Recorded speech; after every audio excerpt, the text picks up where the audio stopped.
नमस्कार, मी गौरी चांदे. तुम्हा सर्वांचं स्वागत आहे आपले YouTube चॅनल स्टिच विथ गौरीवर.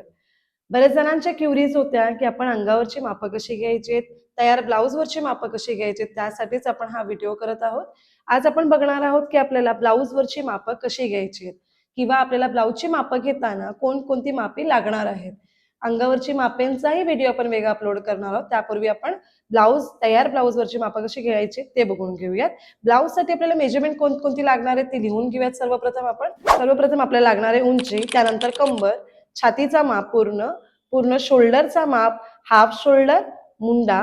त्यानंतर आपल्याला लागणार आहे पुढच्या गळ्याची उंची, मागील गळ्याची उंची, बाहीची उंची, मुंड्याची फिटिंग आणि दंडघेर. ही सगळी मापं तुम्ही अशी लिहून घ्या, म्हणजे मी सांगताना तुमच्या लक्षात येईल की मी कोणकोणती मापं तुम्हाला ब्लाऊजवरती दाखवत आहे. तर आपल्याला ही सगळे मेजरमेंट्स लागणार आहेत.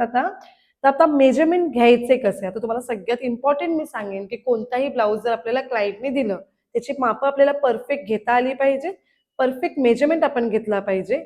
जर आपण मेजरमेंटमध्ये कुठेही चुकलो तर ब्लाऊज चुकू शकतो. तर मेजरमेंट घेताना आपल्याला इंचाच्या बाजूने मेजरमेंट घ्यायचं आहे, जे मी तुम्हाला प्रत्येक व्हिडिओमध्ये सांगत असते की आपण इंचाच्या बाजूने सुरुवात करणार आहोत. मेजरमेंटचा ब्लाऊज त्या व्यक्तीने जो आपल्याला दिलेला आहे तो परफेक्ट आहे की नाही ते त्यांना विचारून घ्या, की त्यांना तो कुठे लूज होतोय किंवा तो व्यवस्थित बसतोय की नाही. त्यांना विचारलात की तुम्हाला मेजरमेंट घेताना त्या मेजरमेंटमध्ये काही बदल करायचे असतील तर तुम्ही करू शकता. मेजरमेंटचा ब्लाऊज आयन करून घ्या, म्हणजे इस्त्री प्रॉपर करून घ्या, म्हणजे मेजरमेंट घेताना तुम्हाला कोणत्याही गोष्टीचा त्रास होणार नाही. ब्लाऊज वेअर केल्यानंतर घातल्यानंतर त्याला काही फोल्डिंग्स किंवा क्रीजेस किंवा सुरकुत्या येतात, त्यामुळे आपण इस्त्री करून घेतलं की ते परफेक्टली मेजरमेंट घ्यायला आपल्याला सोपं पडतं. ह्या छोट्या छोट्या गोष्टींवरती तुम्ही लक्ष द्यायचं आहे. मग आपण इस्त्री करून घेतलं की आपल्याला मेजरमेंट परफेक्ट घ्यायला सोपं पडतं. तर सगळ्यात पहिलं आपल्या त्या सगळ्या गोष्टी करून घेतल्यानंतर आपण मापांना सुरुवात करणार आहोत. मेजरमेंट घेताना सगळे मेजरमेंट परफेक्टली घ्यायचे. मेजरमेंट कुठून घ्यायचे, पुढच्या गायची उंची कशी मोजायची, मागच्या गायची उंची कशी मोजायची आहे, उंची कुठून मोजायची आहे, हे सगळे डाऊट्स तुमच्या आज क्लिअर होणार आहेत. तर आपण बघून घेऊयात मेजरमेंट कसे घ्यायचे. चला आपण सुरुवात करूया. व्यवस्थित हलक्या हाताने मोजून घ्या. आता आपण तयार ब्लाऊजवरनं मापं घ्यायला सुरुवात करणार आहोत. त्याच्या आधी आपण ब्लाऊजला इस्त्री करून घेणं गरजेचं आहे. आता आपण सुरुवात करतोय मेजरमेंटला. मेजरमेंट घेताना आपल्याला इंचाच्या बाजूने मेजरमेंट घ्यायचं. ते बघू शकता इंचाची बाजू आहे. एका साईडला सेंटीमीटरही असतं, आपण सेंटीमीटरच्या बाजूने मापं घेणार नाही, आपण इंचापासून घेणार आहोत.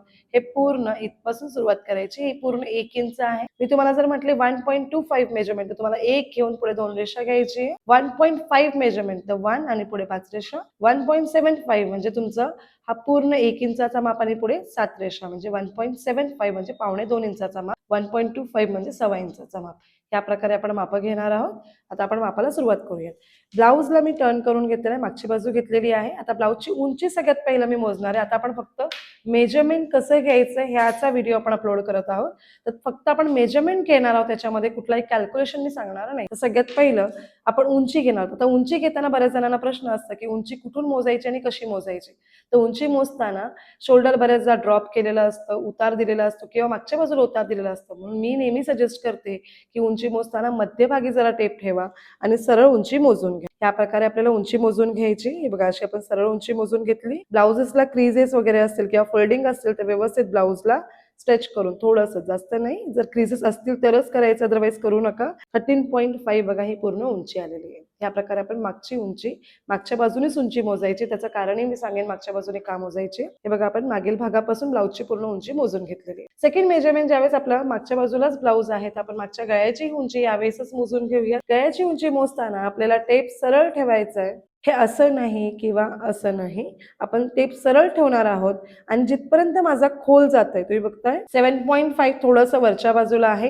8 इंचेस बरोबर आहे. 8 इंचाचा खोल बरोबर बसतोय. तुम्ही असंही ब्लाऊजच्या टेपला टर्न करून बघू शकता. बरोबर 8 इंचावरती मागच्या गळ्याची माझी उंची, किंवा तुम्ही एखादा स्केल वगैरे त्या मेजरमेंटवरती बरोबर ठेवू शकता, म्हणजे तुमच्या लक्षात येईल की मागच्या गळ्याची उंची कशी मोजायची. सिंपल आहे. टेप सरळ ठेवायचं. जिथपर्यंत मागच्या गळ्याची खोल बाजू दिसते तिथपर्यंत आपण बॅक नेकलाईन मोजणार आहोत.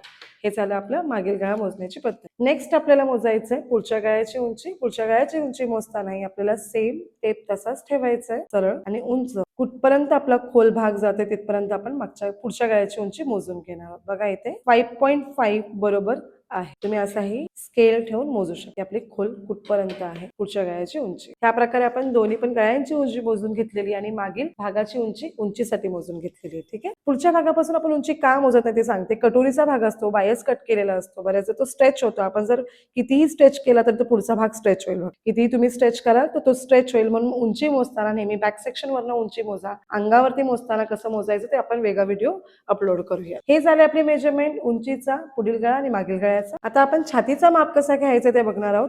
हुक्स लावून घेणार आहात पुढील भागाचे व्यवस्थित आणि आपण छातीचं माप मोजणार आहोत.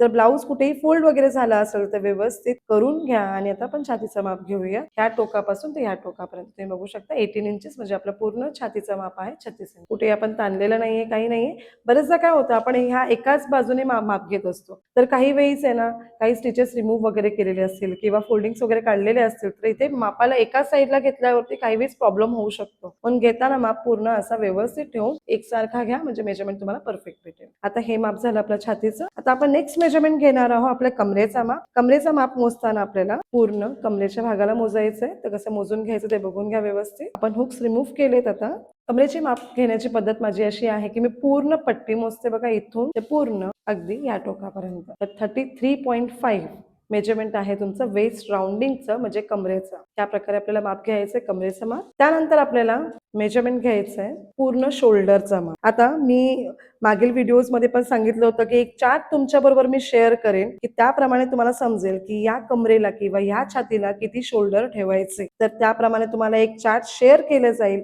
तुम्हाला प्रत्येक वेळेस कुठलाही कॅल्क्युलेशन करायची गरज नाही. त्या मापाप्रमाणेही तुम्ही शोल्डरचा माप घेतला तर तुम्हाला तो परफेक्टली जमेल, इझिली जमेल आणि तो परफेक्ट बसेलही. तुम्हाला प्रत्येक वेळेस कोणताही कॅल्क्युलेशन करायची गरज नाही. तुम्हाला तो चार्ट आपण शेअर करूयात. आणि जर आपल्याला शोल्डरचा मेजरमेंट ब्लाऊज वरती घ्यायचं असेल तर तो आपण कसं घेणार आहोत. ह्या टोकापासून ते ह्या टोकापर्यंत आपण पूर्ण मेजरमेंट घेणार आहोत. बघू शकता तुम्ही व्यवस्थित 11 इंचाचा माप आहे. आपण स्टिचिंग साठीची मार्जिन सकट धरलेलं आहे. पाव इंच आपलं स्टिचिंग मध्ये गेलेलं आहे बघा. इथे मी ठेवताना शोल्डरच्या पाव इंच इथे ठेवलेला आहे आणि या साईडला पाव इंच बाहेरच्या बाजूला ठेवलेला आहे. म्हणजे हा पूर्ण शोल्डरचा माप आपण ज्यावेळेस ड्राफ्टिंग करताना घेणार आहोत त्यावेळेस याचं आपण निम्म मेजरमेंट घेणार आहोत. आता ज्यावेळेस अंगावरचं माप घेतलं जातं त्यावेळेस वेगळा फॉर्म्युला आहे आणि ज्यावेळेस तयार ब्लाऊजचा माप घेतला जातो त्यावेळेस तो वेगळा फॉर्म्युला आहे. 11 इंचेसचा माप आपला बरोबर येत आहे. आणि हाफ शोल्डरचा मेजरमेंट घेतानाही आपण जे काही आपला शोल्डर तयार असेल तुम्ही बघू शकता 2.5 इंचाचा तयार आहे शोल्डर आणि त्याच्यामध्ये आपल्या दोन्ही साईडला 0.25 लागलेल्या स्टिचिंगसाठी 2.75 किंवा 3 इंचचा तुम्ही हाफ शोल्डर ठेवू शकता. तुम्ही स्टिचिंगला किती घेताय त्याच्यावरती अवलंबून आहे तुमचा शोल्डर, तुम्ही हाफ शोल्डर किती घेणार आणि त्याचप्रमाणे जो पुढे काही उरलेला भाग असेल तो गळा रुंदी म्हणून तुमचा कन्सिडर केला जाणार आहे. गळा रुंदी ही तुम्ही 2, सव्वा 2, 2.5 इंच घेणार आहात. गळ्याची उंची तुमची जास्त असेल, तुम्हाला शोल्डर ड्रॉप नको व्हायला त्यावेळेस तुम्ही शोल्डर कमी ठेवणार आहात. ज्यावेळेस तुमची गळ्याची मागची उंची छोटी असेल त्यावेळेस शोल्डर तुम्ही मोठे ठेवले तर शोल्डर उतरणार नाही. आणि आपण मुंड्याचा मेजरमेंट बघू शकता. टेप सरळ ठेवा तुम्ही. जर आपल्याकडे ब्लाऊज मापाचा असेल तर तुम्ही टेप सरळ ठेवायचा आहे आणि जिथपर्यंत माझी खोल रेस जाते तुम्ही बघता इथे 5.5 इंचापर्यंत मेजरमेंट आपला आहे आणि आपलं जर स्टिचिंगचं वरती मार्जिन आपण मोजलं तर आपल्याला 6 इंचाचा मुंडा ह्या मेजरमेंटला चालणार आहे. आता आपण बाहीचा माप बघून घेऊयात. बाहीचा माप घेताना आपण सगळ्यात पहिलं बाहीची उंची घेणार आहोत. हे बघा इथून ते इथपर्यंत आपण बाहीची उंची मोजून घेणार आहोत. 4.5 इंचेस येते याच्यामध्ये उंची. छोटं मुद्दामून घेतलंय आणि मोठ्याही बाहीची उंची कशी घ्यायची तेही मी तुम्हाला सांगणार आहे. छोट्या बाहीची उंची आपण इथून ते इथपर्यंत मोजून घेतलेली 4.5. दंडघेर फिटिंग मी ते मेजरमेंट दिलेलं आहे दंडघेर फिटिंगचं. तर आपल्याला दंडघेर फिटिंगचं मेजरमेंट कसं घ्यायचंय इथून ते इथपर्यंत. घेरची फिटिंग घेताना जर ब्लाऊज आतमध्ये फोल्ड वगैरे झाला असेल तर व्यवस्थित रिमूव्ह करा आणि बघू शकता तुम्ही 6 इंच म्हणजे आपलं पूर्ण राउंडिंग आहे 12 इंचाचा आणि त्याचा निम्म भाग आहे 6 इंच आपण इथून घेतलेला आहे. आणि आपण मुंड्याची फिटिंग ही तिथे एक मेजरमेंट लिहिलेला आहे तो इथपर्यंत आपण मोजून घेणार आहोत 7.5 इंचेस. पूर्ण राऊंड व्यवस्थित मोजून घ्यायचंय 7.5 किंवा 7.5 इंचापर्यंत मेजरमेंट आपलं येते. आतमध्ये ब्लाऊज जर फोल्ड झाला असेल तर व्यवस्थित रिमूव्ह करायचंय. पुन्हा मी मापून दाखवते 8 इंचेस आहे कारण की ब्लाऊज आतमध्ये आपला फोल्ड झालेला होता म्हणून आपण व्यवस्थित रिमूव्ह करून घेतलेला आहे. तर आपल्या मुंड्याची राउंडिंगचं फिटिंग आहे 8 इंच म्हणजे पूर्ण 16 इंचाची फिटिंग आहे. दंडघेराची फिटिंग आपली आहे पूर्ण राउंडिंग 12 इंचाची त्याचा निम्म भाग इथे 6 इंच आहे आणि बाहीची उंची आपली आहे 4.5 इंच.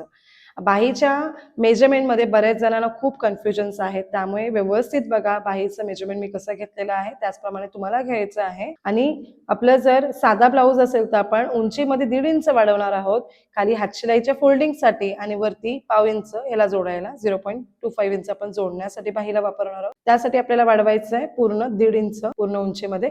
जर बाही आपली अस्तरची असेल तर आपल्याला खाली अर्धा इंच लागणार आहे, अर्धे किंवा पाऊण इंच आपल्याला खाली लागणार आहे आणि वरती पाऊण इंच, तरी आपल्याला 1 इंच उंचीमध्ये वाढवायचं. अस्तरची आणि साध्या बाहीमध्ये फक्त हे डिफरंट आपल्याला करायचे उंचीमध्ये. आणि आता हे मेजरमेंट आपण घेतलेले आहेत सगळे, ते बघू शकता व्यवस्थित. आता फुल बाहीचा माप म्हणजे आता ही छोटी बाहीचं माप आहे, मोठ्या बाहीचं माप घेताना कसं घ्यायचं तोही तुम्हाला एक दाखवते, बघून घ्या. बाही जर मोठी असेल तर आपल्याला मेजरमेंट कसं घ्यायचं आहे तो बघा. आपण इथूनच बरोबर बाहीच्या उंचीसाठी टेप ठेवलेला आहे सरळ. बाहीची उंची आपली बरोबर इथपर्यंत आपण मोजून घ्यायची, या कोपऱ्यापर्यंत जवळजवळ 9:15 पर्यंत आपली उंची येते बघा. त्यानंतर आपण दंडघेर फिटिंग किंवा स्लीव गज फिटिंग याला म्हटलं जातं, 5.5 इंचापर्यंत आहे. सेम तसंच मेजरमेंट ह्या टोकापासून ते या टोकापर्यंत. त्यानंतर मुंड्याची फिटिंग आपण मोजून घेणार आहोत व्यवस्थित 8.5 इंच. जर आपली बाही मोठी असेल तर आपल्याला या प्रकारे मेजरमेंट मोजायचे आहे. ड्राफ्टिंग करताना छोट्या बाहीचं आणि मोठ्या बाहीचं माप कसा टाकायचं पेपरवरती ते आपण वेगवेगळं दाखवूया. आता ह्या प्रकारे आपण ब्लाऊजचे मेजरमेंट्स घेतलेले आहेत. आता बऱ्याच जणांचा असाही प्रश्न असतो की जर एखाद्या व्यक्तीने आपल्याला कटोरीचं ब्लाऊज दिलं तर तो आपल्याला प्रिन्सेस कट मध्ये कन्वर्ट करता येईल का माप? असं जरुरी नाहीये ना की आपल्याला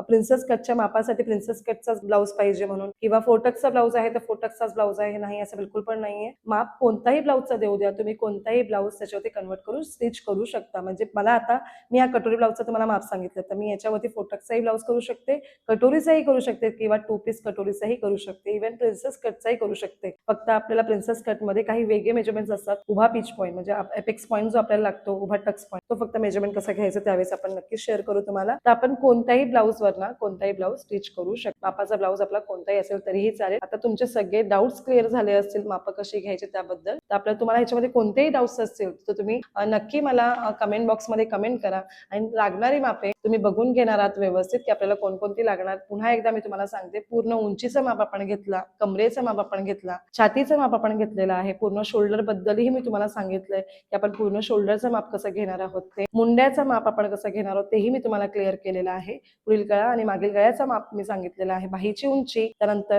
बाहीची फिटिंग, दंडघेरची फिटिंग, मुंड्याची फिटिंग आणि दंडघेरची फिटिंग हे सगळे मेजरमेंट तुम्हाला मी कळवलेले आहेत. हे एवढेच मेजरमेंट आपल्याला लागतात ब्लाऊज करताना. तुम्हीही लिहून घ्या हे मेजरमेंट्स. आणि मी याच्यामध्ये कुठलीही माप लिहिलेली नाहीये, फक्त आपण माप कसे घ्यायचे याचा व्हिडिओ करत आहोत. कुठलाही कॅल्क्युलेशन मी सांगितलं तरी पण मी तुम्हाला सांगितलं की पूर्ण शोल्डरचा माप तुम्ही तयार ब्लाऊजवरती कसं घेऊ शकता. फक्त मला एवढंच बोलायचंय की तुम्ही मेजरमेंट परफेक्ट घ्या. मेजरमेंटचा ब्लाऊज तुमचा परफेक्ट मेजरमेंट वरती तुम्ही घेतलात तर तुम्ही ब्लाऊज परफेक्टली स्टिच करू शकाल. तुमचा ब्लाऊज परफेक्ट मेजरमेंटचा नसेल तर ब्लाउजेस मध्ये काही इश्यूज येऊ शकतात किंवा तो क्लायंटला व्यवस्थित बसणार नाही. बरेच स्टुडंट्स असं म्हणणं असतं की मेजरमेंटचा ब्लाऊज किंवा अंगावरची माप याच्यामध्ये काही डिफरंट आहे का, तर आहे थोडंफार डिफरंट. तर त्यावेळेस तुम्हाला मी अंगावरचं माप घेऊन दाखवेन, त्यावेळेस मी तुम्हाला सांगेन की त्याच्यामध्ये काय डिफरंट आहेत किंवा कॅल्क्युलेशन्स कोणते करायचे आहेत. तर ते सगळे व्हिडिओज तुम्हाला लवकरात लवकर पोहोचतील.